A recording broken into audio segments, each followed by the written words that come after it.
Hi, everyone. Welcome to the Growth Accelerator. What the hell are we doing? I don't know.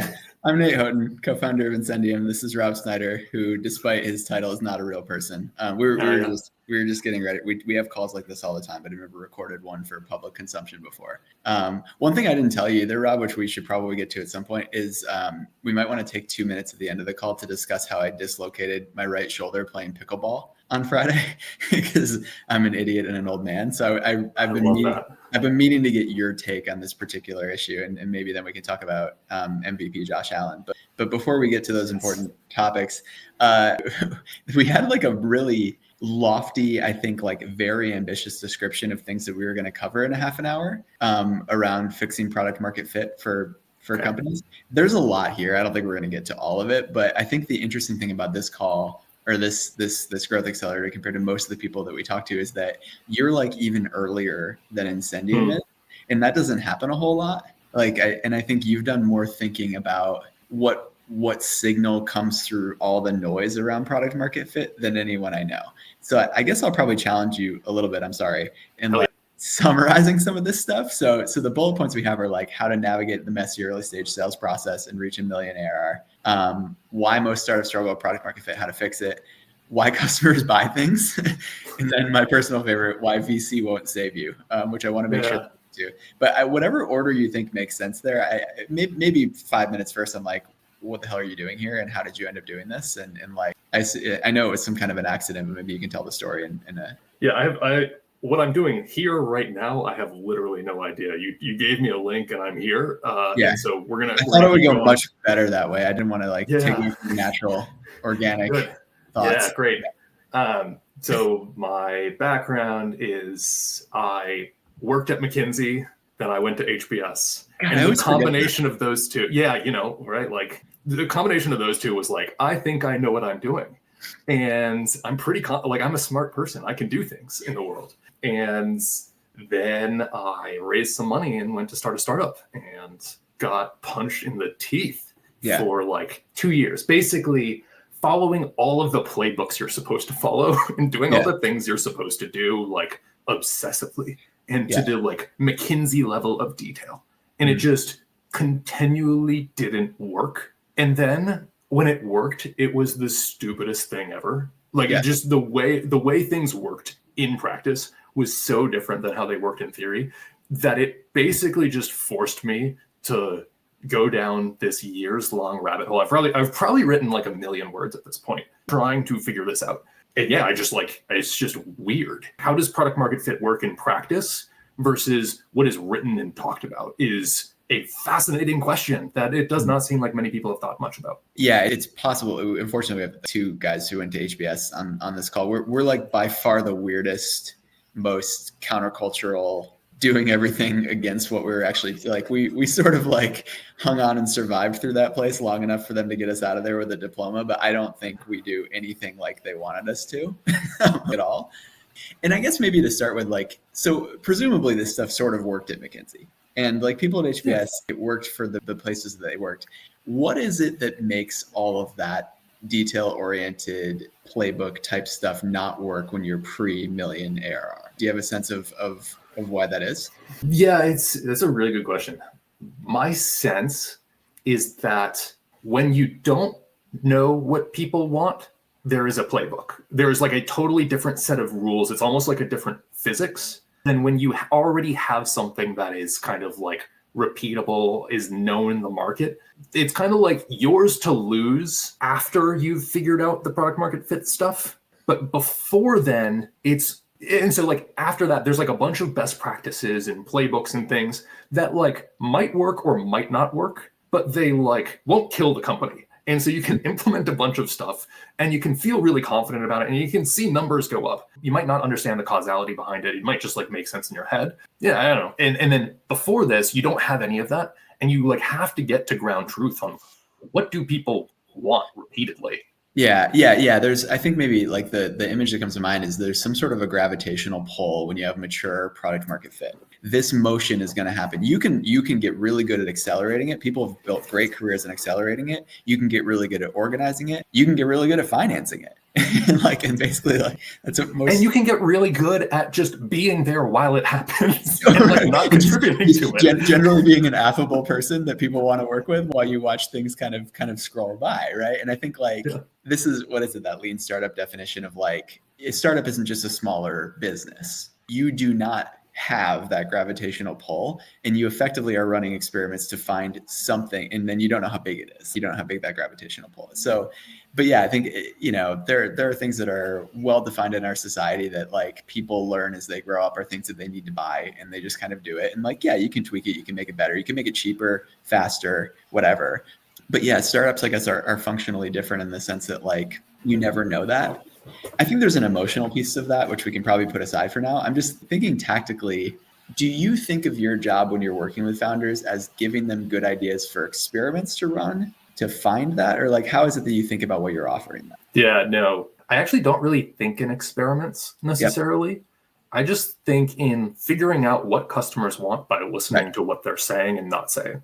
And so my approach and my thesis on this is that basically no one gives a shit how I think the world should work. No. Customers don't want my product, period. They have stuff they're doing in their world. And if we fit into that, then they will pull and buy. And if we understand why they're doing their things they're doing, that, we can build around that. Yeah. And so I'm just trying to figure out what are customers trying to do, and listening to what they say and watching what they do. As a brief aside, I do think this is why there's this whole sub economy, which was particularly prevalent in the late 2000s, but still exists, of startups selling to other startups. Because understanding what another founder wants when you're a founder is not comparatively as difficult. And so I think this idea of it's so hard to go enterprise, it's so hard to go up market. I actually think a really big chunk of that is that the buyers all of a sudden are very different from you. And while you thought you were able to get inside the heads of the other buyers, you really were just still in your own head, and they were similar to you. And now you have to talk to people who are functionally different and have different issues. But I guess the other thing around that is why customers buy things like what they want, right? Mm-hmm. And to be clear, we're thinking largely in a B2B context here. I wonder if some of this might pertain. But I guess you mentioned something that's very important around what they say and what they don't say. And I'm wondering if you feel that the longer you've done this, to what extent have you just gotten better at interpreting what they're saying, and you're kind of sharing that knowledge? Or do you think there's a specific things that you should ask? Or do you think you actually have to try to sell something? What is it? How do you think about understanding that? Yeah, I think generally selling something is the only way to validate there is demand there. It's everything else is kind of LARPing, and it's well, we had a great conversation. Cool. Try paying the bills with that. That doesn't work. Yeah. And so I actually think the hard part is knowing what the hell you're looking for. Yes. Just not afraid. Are you looking for pain points? Are you looking for problems? Are you looking for them to say your product is cool? Are you looking, what are you actually looking for? And the answer to that question actually gets to the core of why does anyone buy anything? And how do we think about this? And I think this is actually the most important thing. And everything else in business builds off of this foundation. We just don't realize this foundation is there. And so it's, there's just a bunch of nonsense that emerges based on it. But my model for this is that customers don't just wake up in the morning and say, you know what I'm going to do today? I'm going to buy a new ERP. That's how I'm going to spend my day. Oh, what a good day. That's never happened. No. And so there's something that's going on in their brain that makes an ERP relevant that day. And the way I think of it is basically what we're looking for is a project in their brain, on their mental to-do list, that's not about buying an ERP. It's about making some change in their business. Why do smart people struggle with this idea? Why is it hard to just do that again and again and again? We've never been taught to look for that. Yeah. It's not, I just think it's literally, when you tell people, hey, you're not looking for desire for your product, you're not looking for you're looking for a project in their brain. It's okay. There's a little bit of nuance there, but it's just my sense is this is the thing that you would do if you were taught nothing about entrepreneurship, if you were taught nothing about startups. And instead what we've done is we said, you go find pain points, and people are wow, that's a huge pain point. And then they don't do anything because it's not a project that they're trying to focus on. Right. And so there's just there's just a ton of bad ideas that are the equivalent of people reaching over, grabbing the steering wheel and turning it straight into the iceberg for you. And so I just think it's we just haven't been taught this.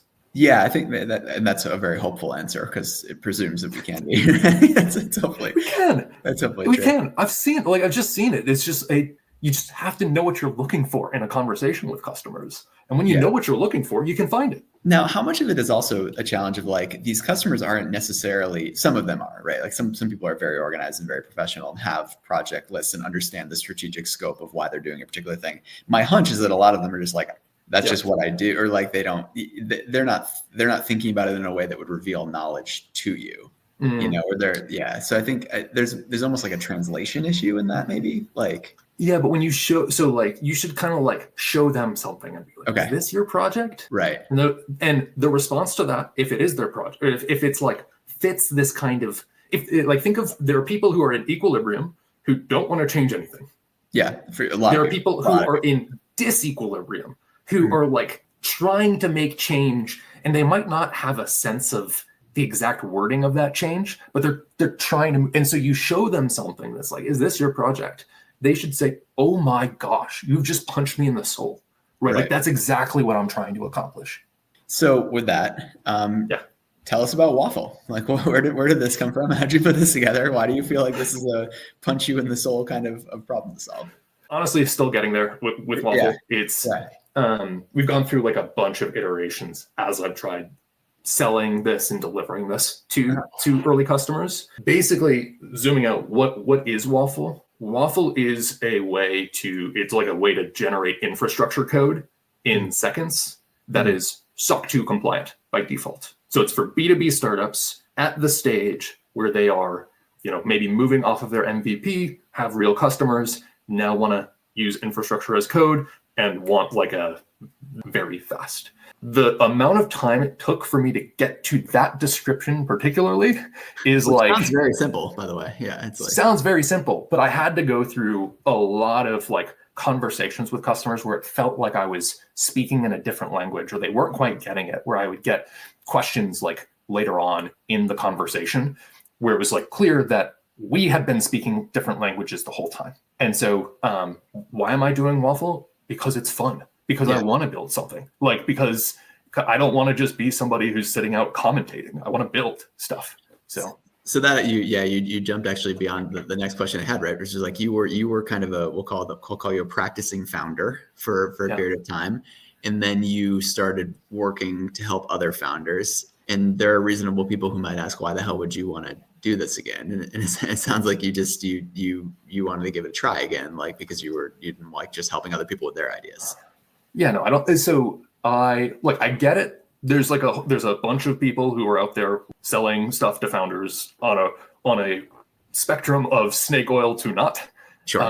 I feel like I am on a, I don't know, decade-long, perhaps lifelong exploration of like, why do people buy things and how do you really build something people want?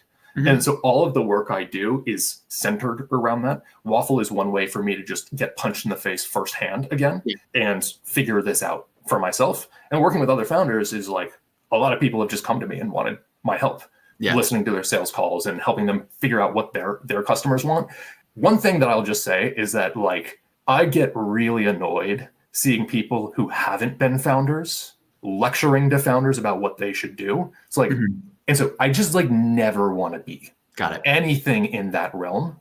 And I never want to be perceived. So I'm going to go and lift and I'm going to build my own thing. And I'm going to get punched in the face and be in the trenches as well, like this entire time. So yeah. Can you remember, maybe the answer is you can't anymore, but can you remember something that you thought Waffle was and you're like very sure what it was and it didn't end up being that? Totally. So we had basically thought that it was a thing that when you want to get SOC 2 compliant, we had thought it was going to be a thing you buy right after you buy Vanta or Drata or one of those SOC 2 kind of like compliance checklist softwares.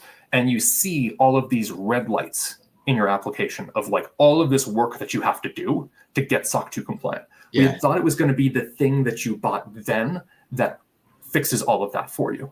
And that I still think is a good product. That's just not what we could build, given that we are bootstrapped and So we kind of like wound up being able to build something that fits in a different space. Interesting. Okay, so it was somewhat situational in kind of marrying effectively like a customer promise and capacity with what you were hearing with them. So we talked about people who shouldn't give founders advice and snake oil salesmen. So we might want to touch on VC stuff here. I think that's probably appropriate. We've both had experiences with VC. I find myself very bad at raising money from VCs. I don't know if I just need to do more of it, or I'm not sure exactly what it is. I'm much better at selling to customers, which I think ultimately is fine. But you've done VC backed and non-VC backed, as have I. Where to start with this, and why do founders think that VC can save them? Is probably a good place to begin, because I do talk to founders all the time who do think that. Yeah, I think like you wind up in this warped view of the world where all you see is like other founders fundraising announcements. And so that becomes the goalposts, those become the milestones for a company. And so you kind of like gear your mind towards, what does it take to get to the next funding? What do VCs want? And you wind up building a company that works in a pitch, like in a VC pitch, but doesn't work in practice. And so, so the only thing that will save you ever is building for customers and like serving customers and finding something that has intense demand behind it that they pull out of you. And that, in my experience, is something that takes an insane amount of focus, dedication, and obsession. Basically, if you're focused on just what sounds good to VCs, you can't do that. It would be weird if you did that. And so there's like a bunch of other things, but that's, we could talk about VC advice and da-da-da-da-da. But yeah, that's I think that makes sense. I guess if I were to be a VC defending my existence in the world, I feel like there is an argument to be made the argument that I would make would be that there are products that can be very helpful for customers that need to be built out to a certain extent before a customer understands the need to buy it. And thus VC exists so that these can be money losing ventures for a period of time while that's built. Yeah. But I do think it's a very slippery slope. I'm me again, not the VC. I think it's a very slippery slope to like how to get metrics to show that, we're moving towards this product market fit, or we're getting to a place where, I guess maybe one thing that's new that, 15 years ago when I was first kind of exposed to a lot of this stuff, I would have been surprised what I've learned with how much revenue you can get without actually having real product market fit. Yes. Like, I think I had the impression when I was in my early 20s that like, you're not getting off the starting block. Like, you get product market fit, then you grow. Like and I think it's a hell of a lot messier than that, in the sense that you can get into the millions and even more just on vibes and like, flooding the zone and blitz scaling and not having a real product market fit. That was something that I think continues to surprise me when I talk to founders and I hear about companies in some ways. Yeah. Which is interesting. Yeah. The way to think of that product market fit is like the best measure of it is customer retention, right? Yeah. And every other measure is like a perhaps leading indicator of customer retention, but the thing that matters is actually customer retention. And like, that's a sign. And then like, you care about the velocity of people who are coming inbound. You care about the amount of force that it takes to get somebody to buy. Yep. Right. By which I mean like, who is pushing, or who is expending the force? Are customers pulling through that, or are you twisting arms to get deals done and to retain customers? Right. The closer you are to product market fit, the more they are pulling throughout the entirety of the like customer journey. Yeah. And I experience, I'm working on versions of this right now as we evolve Sonar, right? Which is very much like an evolving product in a sense. And I think that, there's this metric around like how far down the funnel we're doing revenue work for people, right? And so it's like, how close can you get me to revenue? Like, if you just wave a magic wand and you imagine that I had a product where you pay me $1,000 a month and I produce $2,000 a month of revenue, some magical force, I can just put it in your bank account. You'd be like, yeah, I'd like 1 million of those.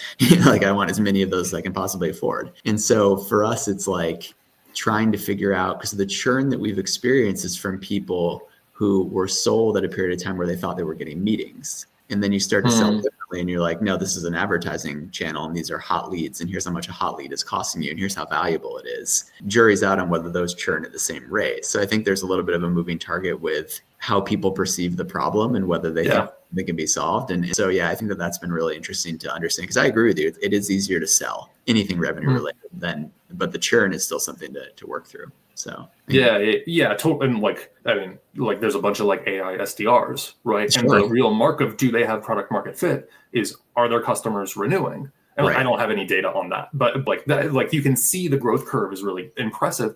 And like, that's awesome. Like, I don't want to throw stones at that. Anybody who can do a growth curve like that and ride a growth curve like that, I have a ton of respect for. The question is just, is the retention there, and how do they, or maybe the right frame of the question is, how do you get the retention there? And is that something that you're changing about the promise before they buy, or is it something about the delivery after they buy? And there's like all these different variables you can play around with. And it could be some combination there too, right? Where it's like, I'm actually pitching now by part of the first meeting is I will not get you meetings. That is not what I do. But also this price makes sense for something that's at the top of the funnel there. And then on the other hand, the back end of it is like, here's some education around how to use hot leads, because if they just sit there, they're not really valuable for you at all, and you shouldn't be paying me $1,000 a month. But if you know what to do with them, so I think it has been interesting, and we're definitely not there yet with it, but I think that we're circling some things, and I think it's been interesting to try to understand the signals on it. Yeah, it's like what I found is most useful is to like really observe the customer conversations and see when do they get it. And when do they like repeat it back to you? And when they repeat it back to you, what's the language they use when they get it pre-sale and when they're like, hell yes, post-sale? And it's like those are the things that matter. There's an interesting signal for us, which we have a term called hot leads. Yeah. That actually is not industry parlance. That doesn't mean anything. Yeah, I have no idea what it means. What it means is that somebody opened over the course of a series of 3 emails 5 times, or they clicked twice, or they opened any one email 3 times. That's what it means. Nobody really remembers that. That's what it is. But when customers start using the term hot leads in their communication with us, that's very interesting to me. That means they're using our product and our parlance and our understanding of how to do go-to-market in 2025 in a way that's interesting. So I completely agree with you. That's actually been a little bit of a leading indicator, and my ears perk up when they either send us an email or they talk about it like that. Yeah. Because I think that means that there's a little bit of a behavior change in this case and thinking about it differently. Yeah, and like the way one way we talked about equilibrium states before, right? Like, is the person in equilibrium or are they in disequilibrium? Right? You want them to be in disequilibrium when they're buying, because otherwise they won't change. But you want to get them to equilibrium.